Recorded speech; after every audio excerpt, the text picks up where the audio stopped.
Doctor Nandlal માનસત્તા સાહેબને. નમસ્કાર. સૌને મારા જય જલારામ, જય સ્વામિનારાયણ, જય શ્રી કૃષ્ણ અને સૌને મારા દર્દી નારાયણના વંદન. આપે આપેલા ટીમ્બીની સ્વામી નિર્દોષાનંદ માનવ સેવા હોસ્પિટલ જોઈ એ મારું એક સપનું હતું. 41 વર્ષની અંદર મેડિકલ કોલેજના પ્રોફેસર અને HODની પોસ્ટમાં પ્રી મેચ્યોર રિટાયરમેન્ટ લઈ એક સેવાનો યજ્ઞ ચાલુ કર્યો. એની અંદર સૌથી પહેલા ટીમ્બી જેવા નાના ગામમાં 25 કિલોમીટરની રેન્જમાં એક પણ ડાક્ટર ન હોય એવા એરિયાની અંદર સરસ આઈડિયલ હોસ્પિટલ બનાવી. બધું જ ફ્રી, ન માની શકાય એવી વાત છે, પણ એક સંતના આશીર્વાદથી એ સક્સેસ બન્યું. આજે હું આપ સર્વેમાં એ સંતના દર્શન કરું છું. હું તમને બધાને સંત કહું છું કે જો એક સંત એવું કરી શકાય, આજે જે હજારો સંત આપણે ભેગા થયા છીએ, તો આના કરતાં 1000 ગણી સરસ હોસ્પિટલ આપણે આ સમાજ માટે બનાવી શકાય. એ હોસ્પિટલ કેવી હોય કે જેમાં બધું જ મફત, કેસ પેપર મફત, દવા મફત, એક્સરે મફત, સિટી સ્કેન મફત, ઓપરેશન મફત, છતાં અમારે આપ દરેક ડાક્ટરને જે આપ કહેશો એ આપવાની અમારી મેન્ટલી તૈયારી છે. જ્યારથી અખિલ ગુજરાત લોહાણા સમાજ થયું છે ત્યારથી કોઈ એવી પરમ શક્તિની કૃપાથી ને આપ બધાના આશીર્વાદથી હું આરોગ્ય નિધિનો ચેરમેન છું. મારા ઘણા વર્ષો 35 વર્ષથી વધારે civil hospital, Vadilal hospital, Shardaben hospital, LG હોસ્પિટલમાં ગયા છે. દરેક આર્થિક સહાય આવનારની અપેક્ષા સાલ, એપોલો, કૃષ્ણા એવી હોસ્પિટલમાં જવાની હોય છે. કારણ એ લોકો એમ માને છે કે આ બધી હોસ્પિટલોમાં સરકારમાં સારી સારવાર થતી નથી. પણ મેં મારા જીવનના 40 વર્ષ તો ખાલી આ મેડિકલ કોલેજોમાં, હોસ્પિટલોમાં ગાળ્યા છે.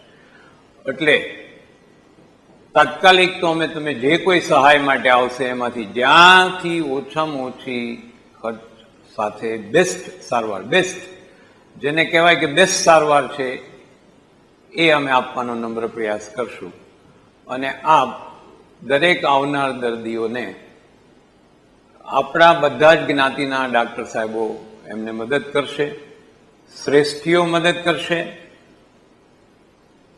આજે આપ જાણો છો કે આર્થિક સહાય મેડિકલ હોસ્પિટલની સારવાર માટે જેટલા પૈસા આપીએ એટલા ઓછા છે.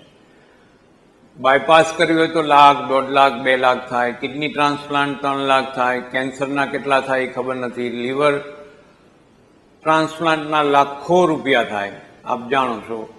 એટલે આર્થિક સહાય માટે અત્યારે અમારી પાસે કોઈ ભંડોળ નથી. પણ છતાં મને વિશ્વાસ છે કે આપણા શ્રેષ્ઠીઓ, 450 મહાજનો, મહાપરિષદ, બધા જ લોકો જો આપણે સંગઠિત થઈ જઈએ તો કરોડો રૂપિયાની સહાય આપણે કરી શકીએ એમ છીએ. પણ એકલાથી આ શક્ય નથી. તો જો આવો આપણે બધા ભાઈઓ, ડાક્ટરો, શ્રેષ્ઠીઓ, મહાજનો બધા સાથે મળી આપણા જ્ઞાતિના દર્દી નારાયણમાં જલારામ બાપાના, સ્વામિનારાયણ બાપાના, શ્રીનાથજી ભગવાનના દર્શન કરી એની સેવા તન, મન અને ધનથી કરીએ અને દરેક આવે રોતો આવે અને હસતો હસતો જાય એવો આપણે સાથે મળીને સહિયારો નમ્ર પ્રયાસ કરીએ.